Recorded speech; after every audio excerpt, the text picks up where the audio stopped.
இவ்வளோ நாள் இந்த டிப்ஸ் தெரியாத போச்சேன்னு நினைக்கிறவங்களுக்கு ஸோ இந்த வீடியோ ஷேர் பண்ணுறேன். ஸோ இந்த மல்லிகைப்பூ மாதிரி நல்லா சாஃப்டாக வந்து இட்லி எப்படி செய்யுதுன்னு சொல்லிட்டு ஸோ நம்ம இட்லி செய்கிற அந்த ரெசிபி தான் வந்து பார்த்தீங்கன்னா ஷூட் பண்ணியிருக்கோம். ஸோ அது கூட சாம்பார் இருக்குது. சாம்பார் ரெசிபி வேணும்னாலும் நான் அடுத்த வீடியோவில் வந்து உங்களுக்கு ஷேர் பண்ணுறேன். மெதுவடையும் மசால் வடையும் செஞ்சுருக்கோம். வாங்க 1 by 1 இட்லி எப்படி செய்து பார்க்கலாம். ஹை காய்ஸ், இட்லிக்கு அரிசி வந்து பார்த்தீங்கன்னா நம்ம எப்படி மெஷர்மெண்ட் எடுக்க போகிறோம். அந்த இட்லி வந்து ரொம்ப சாஃப்டாகவும் பார்த்தீங்கன்னா நல்லா பஞ்சு மாதிரி இருக்கும். மல்லிகைப்பூ இட்லி செய்வது பார்க்கலாம் வாங்க. நான் வந்துட்டு இட்லி அரிசி தான் எடுத்திருக்கேன். நீங்கள் வந்து ரேஷன் அரிசி கூட மெஷர்மெண்ட் வந்து பார்த்தீங்கன்னா சேம் ஒரே மெஷர்மெண்ட் தான். நீங்கள் அப்படியே கூட எடுத்துக்கோங்க. ஸோ இந்த கப்பில் வந்து பார்த்தீங்கன்னா நான் 2 கப் எடுத்துக்க போகிறேன். இட்லி அரிசி வந்து நான் இருக்கிறதுனால சேர்த்துருக்கேன். நீங்கள் வந்து இட்லி அரிசி இருந்தாலே சேர்த்துக்கலாம், இல்லை ரேஷன் அரிசி இருந்தாலே சேர்த்துக்கலாம். அது உங்களோட விருப்பம் தான். நம்ம மெஷர்மெண்ட் வந்து இந்த ப்ராசஸில் செஞ்சு பாருங்கள். ஸோ இப்போ 2 கப்பு நம்ம எந்த கப்பில் எடுக்கிறோமோ அந்த கப்லேயே வந்து பார்த்தீங்கன்னா மெஷர்மெண்ட் எடுத்துக்கணும். 2 கப்புக்கு வந்துட்டு ஸோ இப்போது இட்லி அரிசி இது வந்து டிமார்ட்டில் வாங்கிட்டு வந்ததுங்க. ஸோ எல்லா ஷாப்லையுமே கிடைக்குது இட்லி அரிசி. இது கூட வந்து பார்த்தீங்கன்னா நம்ம நார்மல் பாயில் பண்ணுறல அரிசி IR 20 சொல்லுவாங்க, அந்த அரிசி சேர்த்தோம்னா இன்னும் சூப்பராக இருக்கும். நான் லைட்டாக தான் சேர்க்க போகிறேன். IR 30 ஐயா IR 40 கேட்க வேண்டியது தானே. IR 20ன்றது வந்து அந்த அரிசி வந்து நல்லா இருக்கும். இட்லி வந்து பார்த்தீங்கன்னா ரொம்ப சூப்பராக இருக்கும், சாஃப்டாக இருக்குங்க. இட்லி வந்து மெயினாக IR 30 தான் கேள்வி. IR 20 சொல்கிறேன். IR 20ன்றது அதோட நேம். அரிசி போய் நீங்கள் கேட்குறது தான் அந்த மாதிரி வந்து நேம் இருக்குதுங்க. கேட்டு வாங்கிக்கோங்க. நான் உங்ககிட்ட சொல்கிறேன், அவ்வளோதான். ஓஹோ, அப்படியா? அப்படிதான், வேற ஒன்றும் கிடையாது. நீங்கள் வேற எதுக்கு இப்படி பேசுறீங்க தெரியல. ஸோ இந்த IR 20 அரிசி வந்து பார்த்தீங்கன்னா நான் ஒரு 1/2 கப் சேர்க்க போகிறேன். 1/2 கப் மட்டும்தான். ஸோ நம்ம ஆல்ரெடி இது வந்து பார்த்தீங்கன்னா பாயில் ரைஸ் தான் நம்ம வந்து சேர்த்துருக்கோம். இப்போ வந்து பார்த்தீங்கன்னா பச்சை அரிசி இது வந்துட்டு நான் 1 கப்பு சேர்க்க போகிறேன். 1 கப்புன்னா 1 கப்பு வந்து ஃபுல்லாக எடுக்கல. ஸோ இந்த அளவுக்கு மெஷர்மெண்ட் எடுத்திருக்கேன். ஸோ இதே கப்பில் வந்து பார்த்தீங்கன்னா 1 கப் அளவுக்கு உளுத்தம்பருப்பு வந்து தனியாக சேர்க்கணுங்க. ஸோ நம்ம ஃபஸ்ட்டு வந்து இதை சேர்த்தாச்சு. இது கூட வந்து வெந்தயம் சேர்த்துக்கணும். வெந்தயம் வந்து பார்த்தீங்கன்னா ஒரு 1 டீஸ்பூனுக்கு வந்து சேர்த்துருக்கேன். 1 டீஸ்பூனுக்கு வெந்தயம். ஸோ நாங்கள் இட்லிக்கு இப்படி தான் வந்து சேர்ப்போம். பட் அந்த ஒரு மெஷர்மெண்ட்டு தான் வந்து இப்போ இது ரேஷியோ என்ன? 1:3. 1:3 தான். ஸோ இப்போ தண்ணி வந்து சேர்த்துக்கலாம். இந்த அரிசி நம்ம வந்து ஊற வைக்கிறோம் இல்லையா, ஊற வைக்கும் போது நீங்கள் ஃபர்ஸ்ட் வால் என்ன பண்ணுங்கன்னா நல்லா வந்து வாஷ் பண்ணிடுங்க. ஃபர்ஸ்ட் அரிசி ஊற வைக்கும் போதே ஒரு 2 டைம் வந்து இல்லை ஒரு 3 டைம்ஸ் வந்து பார்த்தீங்கன்னா நல்லா வந்து வாஷ் பண்ணிடுங்க. டஸ்ட் இல்லை அப்புறம் வாஷ் பண்ண அந்த டஸ்ட் வந்து பார்த்தீங்கன்னா நல்லா ஒயிட்டாக இருக்கும். இட்லி நல்லா ஒயிட்டாகவும் அப்புறமேட்டுக்கு நல்லா ஊறி அதுக்கப்புறமேட்டுக்கு அப்போ கூட அப்போ வந்து வாஷ் பண்ணணும். செகண்ட் டைமும் வாஷ் பண்ணணும். ஏன்னா அப்போ இன்னும் கொஞ்சம் டஸ்ட் எல்லாம் இருக்கும். இல்லை ஒரே வாட்டி வாஷ் பண்ணிட்டு அப்படியே அரைச்சிடலாமான்னு யோசனை. அப்படிலாம் கிடையாது. இதெல்லாம் வந்து வாஷ் பண்ணிட்டு தான் நான் வந்து வாஷ் பண்ணிட்டு தான் நான் செய்கிற அந்த மெத்தடை வந்து நான் ஷேர் பண்ணுறேன். நான் ஒரு 3 டைம்ஸ்க்கு நல்லா வாஷ் பண்ணிவிட்டு ஸோ அதுக்கப்புறம் தண்ணி சேர்த்து பார்த்தீங்கன்னா ஒரு 5 ஹவர்ஸ்க்கு வந்து பார்த்தீங்கன்னா தண்ணி சேர்த்து நான் வீட்டிலே தான் அரைக்க போகிறேங்க. நான் வந்து பார்த்தீங்கன்னா கடையில் கொடுத்துலாம் அரைக்க போகிறதில்ல. மிக்ஸி ஜார்லேயே நம்ம வீட்லேயே அரைச்சிக்கலாம். தேவையான அளவுக்கு ஒன்றைக்கு நான் வந்து பார்த்தீங்கன்னா அப்பப்போ தேவையான அளவுக்கு நான் வந்து வச்சுப்பேன். இது வந்து பார்த்தீங்கன்னா ரொம்ப ஸ்டோரேஜ்லாம் நான் பண்ண மாட்டேன். இட்லி மாவு வந்து பார்த்தீங்கன்னா ரொம்ப ஸ்டோரேஜ் பண்ணோம்னா அந்த புளிப்பு வந்துடும். அது இல்லாமல் ஃப்ரெஷ்ஷாக நம்ம செஞ்சு வீட்டில் வந்து இட்லி செய்யும்போது ரொம்ப டேஸ்ட்டாக இருக்கும். ஸோ இப்போ வந்து பார்த்தீங்கன்னா அரிசி ஊற வச்சாச்சு. இப்போ வந்து உளுத்தம்பருப்பு வந்து பார்த்தீங்கன்னா 1 கப்பு கரெக்டாக 1 கப்பு உளுத்தம்பருப்பு வந்து எடுத்துங்க. ஸோ 1 ஆச்சு.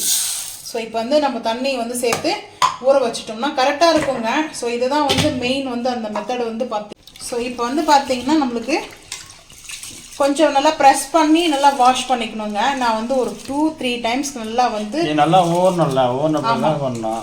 ஊறத்துக்கு முன்னாடியே நம்ம இந்த வாஷ் பண்ணிடணும். ஏன்னா இந்த டஸ்ட் வந்து இருக்கும். அந்த இட்லி வந்து பார்த்தீங்கன்னா நல்லா ஒயிட்டாக வரதுக்கான டிப்ஸ் இது. நல்லா வெள்ளையாக இருக்கணும் அப்படின்னு நினைக்கும் போது நல்லா வாஷ் பண்ணணும். அதுதான் மெயின். நல்லா ஒயிட்டாக வரும் இட்லி வந்து பார்த்தீங்கன்னா அவ்வளோ சூப்பராக இருக்கும். ஸோ இப்போ காலையில் இட்லி சாப்பிட்டீங்க எப்படி இருந்தது?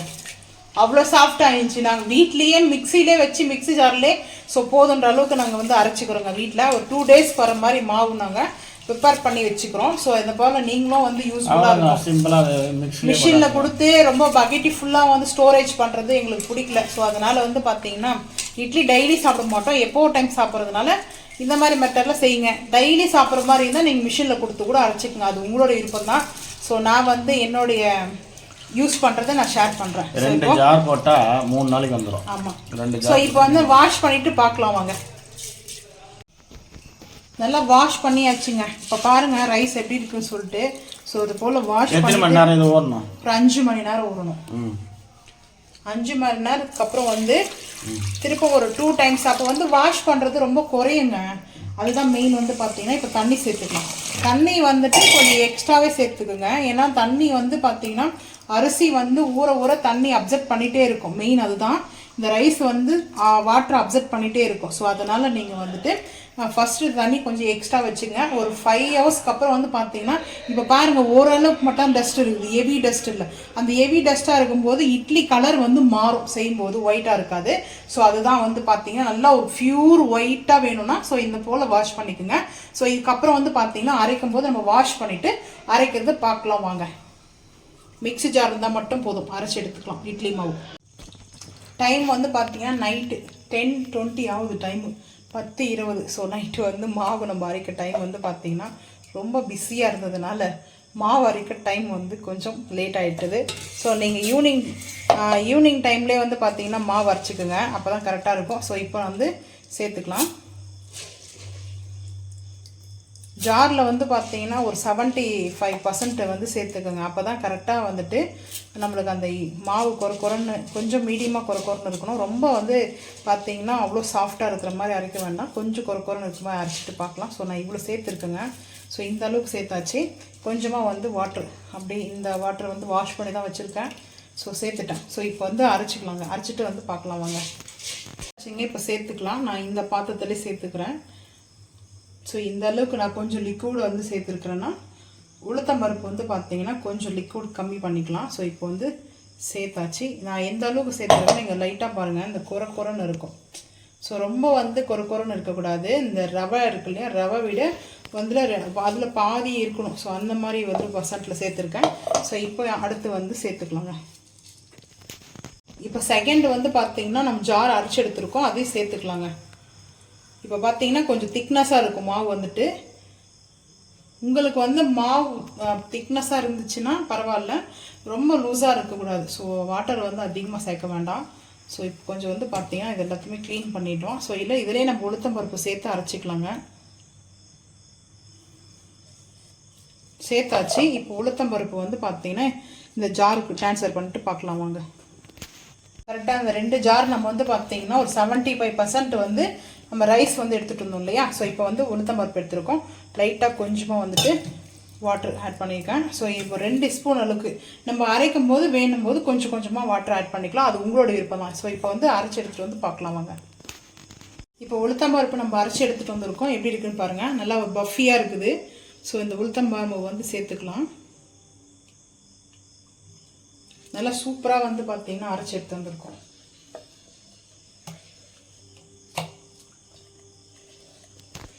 தேவையான அளவுக்கு வந்து பார்த்தீங்கன்னா சால்ட்டு சேர்த்துட்டு நல்லா பீட் பண்ணிக்கலாம்.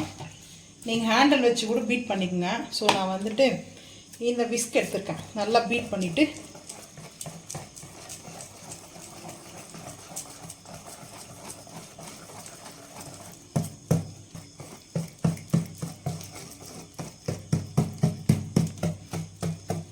நல்லா பீட் பண்ணிக்கலாங்க. ஈவனாக இருக்கணும், ஏன்னா நம்மளுக்கு அந்த அரிசி மாவும் உளுத்த மாவும் நல்லா மிக்ஸ் ஆகணும். பட் மிக்ஸ் ஆனால் தான் இந்த இட்லி வந்து நல்லா ஒரு பஃபியாக இருக்கும். ஸோ நல்லா சாஃப்டாகவும் இருக்கும். ஸோ ஈவனாக நல்லா வந்து பார்த்தீங்கன்னா நல்லா மிக்ஸ் பண்ணிவிட்டு, ஸோ பாருங்கள் எந்த அளவுக்கு நல்லா மிக்ஸ் பண்ணியிருக்கோம் சொல்லிட்டு. நீங்கள் ஹேண்டில் வச்சு கூட மிக்ஸ் பண்ணிக்கலாம். நல்லா ஒரு க்ரீமியான டெக்ஸ்சர் இருக்குது. ஸோ இது போல் நல்லா பண்ணியாச்சுங்க. ஸோ அதுக்கப்புறம் வந்து பார்த்தீங்கன்னா ஒரு ஓப்பன் பார்த்தீங்கன்னா ஒரு தட்டு போட்டு நம்ம கேப் போட்டுடலாம். கேப் போட்டு க்ளோஸ் பண்ணிவிட்டு, ஸோ இது ரூம் டெம்பரேச்சர்லேயும் நைட்டெல்லாம் இருக்கணும். மாவு வந்து புளிச்சு வரணும், அப்போ தான் இட்லி பக்காவாக இருக்கும் சாப்பிட்றதுக்கு. நீங்கள் உடனே எடுத்து இப்போ அரைச்சி கொண்டு வந்துட்டோம் சொல்லிட்டு பார்த்தீங்கன்னா நீங்கள் எடுத்து ஃப்ரிட்ஜில் வைக்கக்கூடாது. ஃப்ரிட்ஜில் வைக்காமல் ரூம் டெம்பரேச்சர்லேயே நான் பார்த்தீங்கன்னா ஓவர் நைட் இருக்கட்டும். மார்னிங் இட்லி செய்யும்போது பார்க்கலாம் வாங்க. மார்னிங் வந்து பார்த்தீங்கன்னா நம்ம ஓவர் நைட்டு வந்து பார்த்தீங்கன்னா நாங்கள் கேஸ் அடுப்பு மேலே வந்து வச்சுட்டு இருந்தோங்க. இப்போ பாருங்கள் எப்படி மாவு நல்லா புளிச்சிருக்குன்னு சொல்லிட்டு. இப்போ இந்த டைமில் நல்லா பீட் பண்ணிக்கணுங்க மாவை. நம்ம எவ்வளோ மாவு சேர்த்தோம் பாருங்களா, இப்படி பீட் பண்ணிக்கலாம்.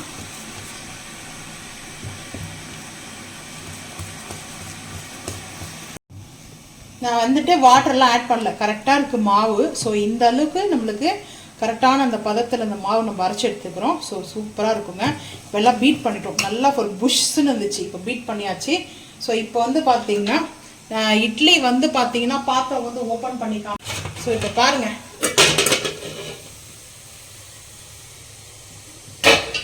எதுக்காக வந்து பார்த்தீங்கன்னா நம்ம வாட்டர் இட்லி பாத்திரம் வந்து பார்த்தீங்கன்னா நல்லா வாட்டர் வந்துட்டு ஹீட்டாக இருக்கணும்னா சிலன்னு வந்து பார்த்தீங்கன்னா அந்த வாட்டர் கொதிக்க ஆரம்பிக்கணும். அப்போ அதுக்கப்புறம் தான் நம்ம வந்து இட்லி வச்சோம்னா ஒரு 10 நிமிஷத்துல நம்மளுக்கு இட்லி ரெடி ஆகிடும். ஸோ இப்போ வந்து மாவு எடுத்துக்கலாம். நான் வந்து 2 இது எடுத்திருக்கேன், தட்டு. இந்த தட்டுலாம் எடுத்திருக்கேன். அதே போல் வந்து பார்த்தீங்கன்னா நீங்கள் ஒயிட்டு கிளாத் வேஸ்ட் இருக்கு இல்லையா, ஸோ அதுவும் போட்டிருக்கலாம். நாங்கள் வந்து இந்த இட்லிக்குனே வந்து இது காடா கிளாத்துன்னு சொல்லுவாங்க. ஸோ அதுதான் நாங்கள் வாங்கியிருக்கோம். அதுக்கப்புறம் வந்து பார்த்தீங்கன்னா இப்போ மாவு நான் வந்து ஒரு 3 கரண்டிலேருந்து ஒரு 3.5 கரண்டி அளவுக்கு எடுத்துக்குவேன் மாவு.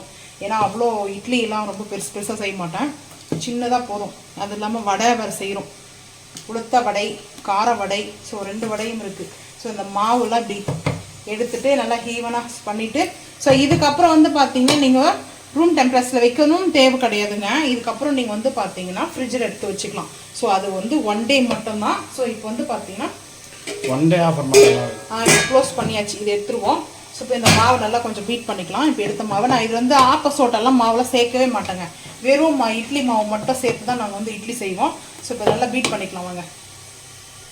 லைட்டாக ஒரு 1.5 ஸ்பூனுக்கு வந்து தண்ணி சேர்த்துருக்கேன். நான் வந்து ஹேண்டல்லே எடுத்துக்கிட்டேன். ஸோ நீங்கள் வந்து பார்த்தீங்கன்னா நல்லா மிக்ஸ் பண்ணிக்கலாம். ரொம்ப திக்காக இருக்குது மாவு, ஸோ அதனால தாங்க. நல்லா பீட் பண்ணும்போது பாருங்களா நல்லா பஃபியாக இருக்குது. பட் இந்த நல்லா வந்துட்டு நீங்கள் வேணால் ஆப்பசோடா கூட சேர்த்துக்குங்க, நான் வந்து சேர்க்க மாட்டேன். ஸோ நீங்கள் சேர்த்துக்குங்க, ஆட் பண்ணிங்க, அது உங்களோட இஷ்டம் தான். இப்போ பாருங்கள் லைட்டாக தண்ணி மட்டும் சேர்த்துக்கனே அந்த மாவோடைய டெக்ஸ்சர் பாருங்களா எப்படி இருக்குது சொல்லிட்டு செம்ம க்ரீமியாக இருக்குது. ஸோ இந்த கேக்குக்கு செய்கிற பேஸ் க்ரீம் மாதிரி இருக்குதுங்க. இப்போ நம்ம இட்லியில் வந்து இந்த தட்டில் சேர்த்துக்கலாம். வந்து பார்த்தீங்கன்னா இவ்வளோ எடுத்துருக்கேன் கரண்டியில் மாவு வந்து பார்த்தீங்கன்னா நான் சேர்த்துக்கிறேன்.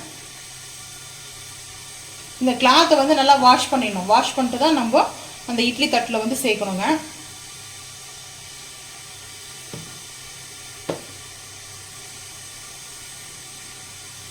ஸோ இப்போ இங்கே வந்து பாருங்கள் ஹை ஃப்ளேம் வந்து பண்ணியாச்சு. நம்ம இந்த வச்சிடலாம். 10 நிமிஷத்தில் நம்மளுக்கு இட்லி நல்லா ஒரு சாஃப்டாக பஞ்சு போல் மல்லிகைப்பூ போல் இருக்கும். ஸோ நெக்ஸ்ட்டு வந்து இந்த தட்டும் சேர்த்துக்கலாம். நாங்கள் வந்து 3 இட்லி தான் சாப்பிடுவேன். ஸோ அதுக்கப்புறம் இட்லி மசாலா இட்லி செஞ்சுக்குவேன், மசாலா உப்புமாவை செய்வேன். பட் அதனாலே வந்துட்டு நான் இப்போ வந்து பார்த்தீங்கன்னா எவ்வளோ இட்லி செஞ்சுருக்கோம், நம்ம 10 செஞ்சுருக்கோம். ஸோ 10 வந்து எடுத்துருக்கோங்க. இப்போ அப்படியே எடுத்துடலாங்க. இந்த சைடில் இந்த கிளாத் எல்லாம் வந்து பார்த்தீங்கன்னா இப்படி அட்ஜஸ்ட்மெண்ட் பண்ணிடலாம். இது ஏன்னா சைடு இந்த கிளாத் இருந்துச்சுன்னா அது வந்து பார்த்தீங்கன்னா சேஃப் கிடையாது. ஸோ அந்த ஹீட்னால வந்து பார்த்தீங்கன்னா அந்த கருக ஆரம்பிச்சு பவுன் ஆக ஆரம்பிக்கும். பட் அதனாலே வந்துட்டு இப்படி செஞ்சாச்சு. நான் வந்து கொஞ்சம் கொஞ்சமாக எடுத்துருக்கேன் மாவு. இப்போ வந்து பார்த்தீங்கன்னா இந்த கேப் போட்டாச்சு. 10 நிமிஷத்துக்கு அப்புறம் பார்க்கலாம் வாங்க. இட்லி நல்லா பாயில் பண்ணியாச்சுங்க, குக் ஆகிடுச்சு. ஸோ இப்போ வந்து லைட்டாக வந்து பார்த்தீங்கன்னா தண்ணி தொளிச்சிக்கலாம். கொஞ்சமாக வந்து தண்ணி தொளிச்சிக்கும். எதுக்காகனா அந்த இட்லி வந்து எடுக்கிறதுக்கு கொஞ்சம் ஈஸியாக இருக்கும். ஸோ அந்த அளவுக்கு தண்ணி தொளிச்சாச்சு. ஸோ வந்து பார்த்தீங்கன்னா நான் அப்படியே இப்படி எடுத்துக்கிறேன். பாருங்கள் எவ்வளோ சாரணும். ஆனால் நான் வந்து சூடாக இருக்குது, அந்த ஹீட்லேயே இருந்து எடுத்துட்டேன். ஸோ வந்து ஒரு 3 இட்லி போதுங்க. எப்படி இருக்குது பாருங்கள், செம்ம ஹீட்டாக இருக்குதுங்க, செம்ம ஹீட்டாக இருக்குது. ஏன்னா வந்துட்டு சூப்பராக இருக்குது. இங்கே பார்த்தீங்கன்னா ஒரு இட்லி இங்கே ஓப்பன் பண்ணி காமிக்கிறேன். செம்ம சூடு பாருங்கள், எப்படி சாஃப்டாக இருக்குன்னு சொல்லிட்டு. எவ்வளோ சாஃப்டாக இருக்குன்னு பாருங்களேன். அப்படியே பன்னு மாதிரி இருக்குது இட்லி. ஸோ இப்போ வந்து பார்த்தீங்கன்னா இந்த 3 இட்லி வந்து எடுத்துருக்குறேன். ஸோ கூட வந்து பார்த்தீங்கன்னா நம்ம செஞ்சுருக்கிறது மெது வடை, கார வடை, மசால் வடை, மெது வடை. எனக்கு பிடிச்ச ஒரு வடை, எனக்கு பிடிக்காத ஒரு வடை. ஆமாம், 2 வடையை சேர்த்து வச்சு செய்யலாம். அதே மாதிரி எனக்கும் ஒரு பிடிச்ச ஒரு வடை, பிடிக்காத ஒரு வடை. எனக்கு வந்து இந்த மசால் வடை பிடிக்காது, பட் எனக்கு பிடிச்ச.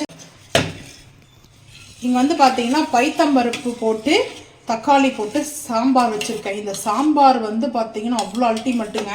ஸோ இப்போ அந்த இட்லி வந்து பார்த்தீங்கன்னா சாம்பார் இது வந்து வடைக்கும் சூப்பராக இருக்கும். எனக்கு இது கூட வந்து பீனட் சட்னி வந்து மிஸ் பண்ணுறேன், அந்த ஃபீல் இருக்குது. ஸோ ரொம்ப சூப்பராக இருக்குங்க இந்த சட்னி சாம்பாரோட சாப்பிட. இட்லி மேலே ஊற்று காம்பினேஷன்.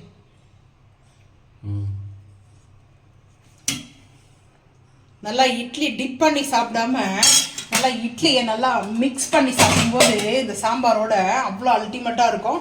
ஸோ இந்த மாதிரி இட்லி ரெசிபி வந்து பார்த்தீங்கன்னா நீங்கள் செஞ்சு, ஸோ நம்ம வந்து ரேஷன் அரிசிலையும் இதே சேம் மெத்தடில் செய்யலாம். ஸோ அது உங்களோட விருப்பம் தான். நாங்கள் வந்து பார்த்தீங்கன்னா ஸோ நம்ம இட்லி அரிசி வச்சு செஞ்சுருக்கோங்க. ஸோ உங்களுக்கு இந்த வீடியோ பிடிச்சா லைக் பண்ணுங்கள், ஷேர் பண்ணுங்கள், சப்ஸ்கிரைப் பண்ணுங்கள், பெல் ஐக்கன் வந்து கிளிக் பண்ணுங்கள், மறக்காம வந்து ஃபாலோ பண்ணுங்கள். அப்போ தான் நம்ம போகிற வீடியோ உங்களுக்கு நோட்டிஃபிகேஷன் வரும். தேங்க்யூ.